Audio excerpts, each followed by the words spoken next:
Number 4, Ohio State, once again for I think the 8th time in a row, beating number 3 Penn State 20-13. Let's go over the highest graded players, starting off with the winning Ohio State Buckeyes. The highest graded player for them was cornerback Davison Igbinison at a 90.6 grade. At number 2 was running back Travion Henderson at 77.7. Number 3 is defensive tackle Ty Hamilton at 76.6. Number 4, safety Lathan Ransom, 75.3. The other safety at number 5 and Caleb Downs at a 72.7. And quarterback Will Howard with a 71.8 grade. Let's go over to Penn State side with their highest graded players in the loss for them. Number 1 is safety Zakee Wheatley at 78.6. Number 2 is Tyler Warren, the tight end, at 70.2. Number 3, edge defender Abdul Carter at a 70.2. Number 4, cornerback A.J. Harris at a 70. Number 5, linebacker Tony Rojas at a 69.8.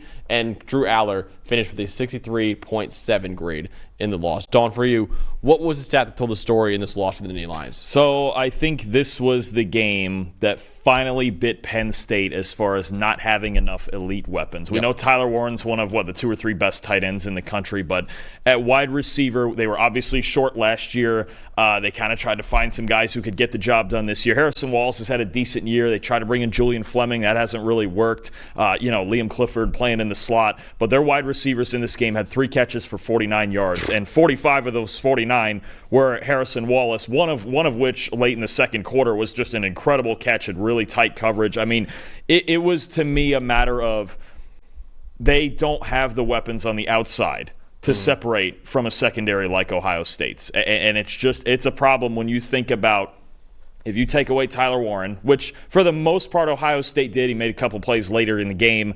they just don't have the perimeter guys to do it. I think there's 2 things they're lacking right now is just an elite wide receiver, because when you're talking about you're going up against an Ohio State secondary with Denzel Burke, Igbinosun, Caleb Downs, Lathan Ransom, all those guys that get mentioned every single week, one of the best secondaries, maybe the best secondary in the country right now. They just don't have guys who can get open. I think there was probably 2 plays the entire day where I saw someone really separate. Harrison Wallace on an in-cut, and then there was a curl route off to the left that actually ended up being incomplete after review. They just couldn't get anybody open. So I'm not about right now any Drew Aller slander coming out, because I'm not sure what he was supposed to do in this game with as tight a coverage, and even a couple the 2 best the 2 best plays that they made in the passing game were wicked contested catches, again by Wallace and another one by Tyler Warren later. Aller completed just 3 of 9 balls over 10 air yards and only 1 attempt over the middle over 10 air yards, okay? And that's the big thing in this Penn State offense is they want to get up the seams of the defense. Ohio State wasn't allowing it. They made them beat them on the outside and after the catch, and Penn State just doesn't have the guys outside to be able to do that. No, they really don't, and that's why I was worried about going into the game as a Penn State fan, and it came true, honestly, because like you said, they just do not have the horses on the receiving core. And I know so many Penn State fans are telling me, losing Keandre Lambert-Smith and losing Dante Cephas are top 2 wide receivers from last year who also struggled last year. This was an issue last year, too. They didn't fix it. It's the same thing that you saw last year.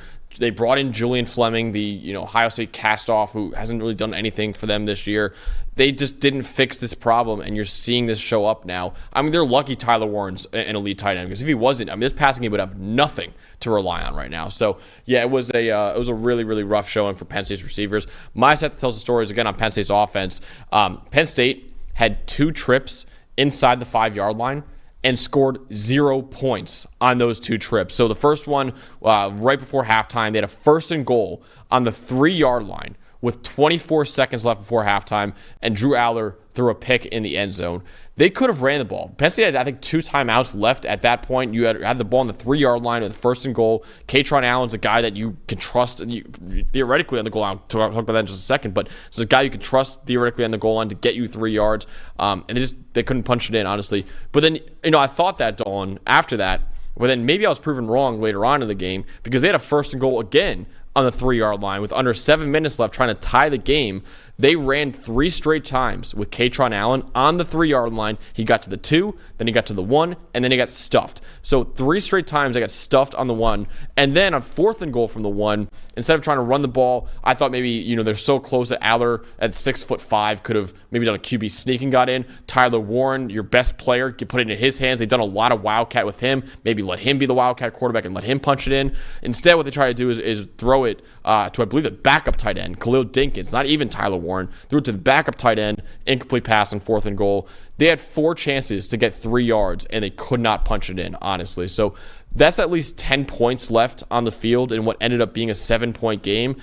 Penn State, just the fact that they only had 2 trips inside the 5-yard line and did not score either time, even a field goal either time, that is not acceptable, honestly, for Penn State's offense. Yeah, and I, you know me, I'm a huge fan of Andy Kotelnicki. I thought for a lot of this game he called a good game, but it was more the interception on that first trip that you mentioned. I think if you're going to throw the ball, fine, but I'm just not. The goal line fade does not work like people think it does, and especially when you're talking about, okay, of all the guys you would want to be doing that, I get Harrison Wallace just made a great catch, but it's the goal line Give fade. Tyler Warren a shot. Fade to Harrison Wallace is not going to be the best player in the playbook. And then the second time, honestly, I know a lot of people are getting on the 4th down call.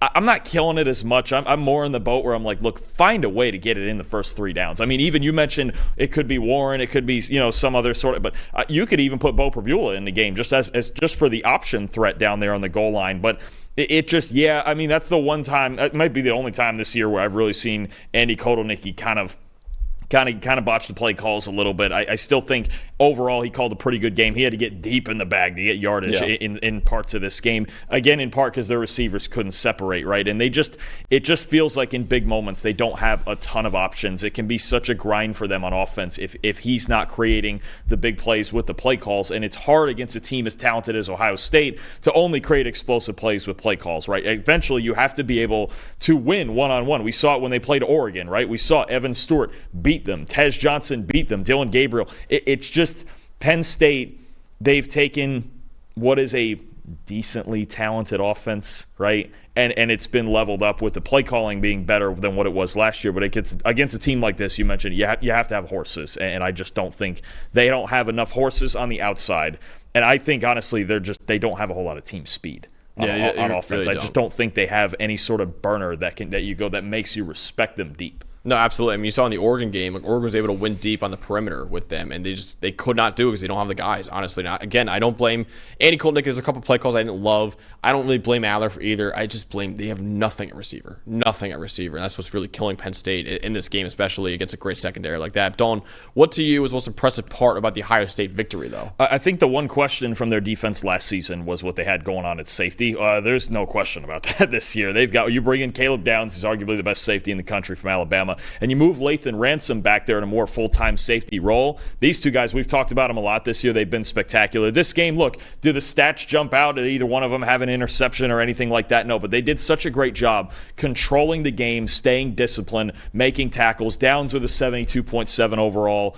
Lathan Ransom with a 75.2 overall. He combined for 13 tackles. The only big play they allowed was the Tyler Warren play that set up that second red zone trip that got him down in there. I mean, you're really looking at maybe the best pair of safeties in the country right now, and you're getting into this now, the way that Jim Knowles used them yesterday was really the key to their defensive success in that game, getting Penn State uncomfortable and getting them out of what they normally do to succeed on offense. Absolutely, yeah. Jim Knowles, to me, was the most impressive part, the Ohio State defensive coordinator. So Penn State averaged negative .579 EPA per pass. That is really bad, obviously. And Dawn, I forgot who tweeted this out, and I want to give credit to them, but someone tweeted a great stat.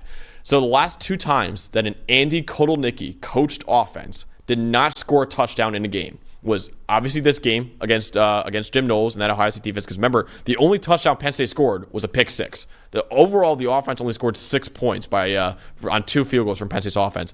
The other time was in 2021 when Andy Kotelnicki was the Kansas offensive coordinator and Jim Knowles was the Oklahoma State defensive coordinator. So the last 2 times that Andy Kotelnicki did not score a touchdown for one of his offenses, it was against Jim Knowles, who I think has time and time again shown that he is one of the best defensive coordinators in the country. And to me, Dawn, I was so impressed by the game plan in this game. He knew, do not let 44 beat you. Penn State in the press box had a flyer that they gave out and said, hey, the best tight end in college football. We actually sat next to a representative from the John Mackey. We're actually the nephew of John Mackey, and we're talking to him and how impressed he was by Tyler Warren. They're like, okay, we're not going to show that Tyler Warren is the best tight end in college football in this game. And like you said, they played a lot of too high with those safeties. They took away up the middle, and he dared Penn State, dared them to win on the sidelines. Go ahead. We'll give you one-on-one coverage. We'll give you man coverage on the sidelines. Go beat us. Go ahead, try it. They couldn't do it. No. And that was a great job by Jim Knowles, knowing exactly what this Penn State offense is.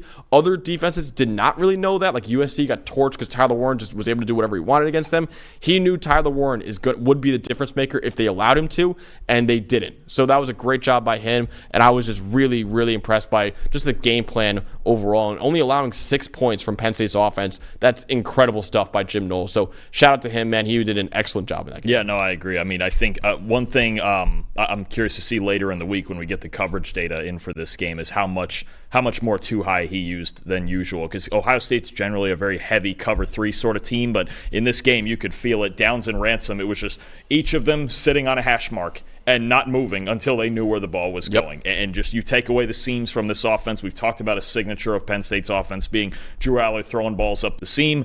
Weren't getting that. Couldn't even attempt it in this game with those 2 guys sitting there. So you're right, a great game plan put together by Jim Knowles. And another look, Ohio State, they're squeaking by. But there's no question this is an elite defense. Oh, absolutely. It's one of the 2 or 3 best defenses in the country, if not number 1. I mean, they're gonna keep riding this defense as far as they can.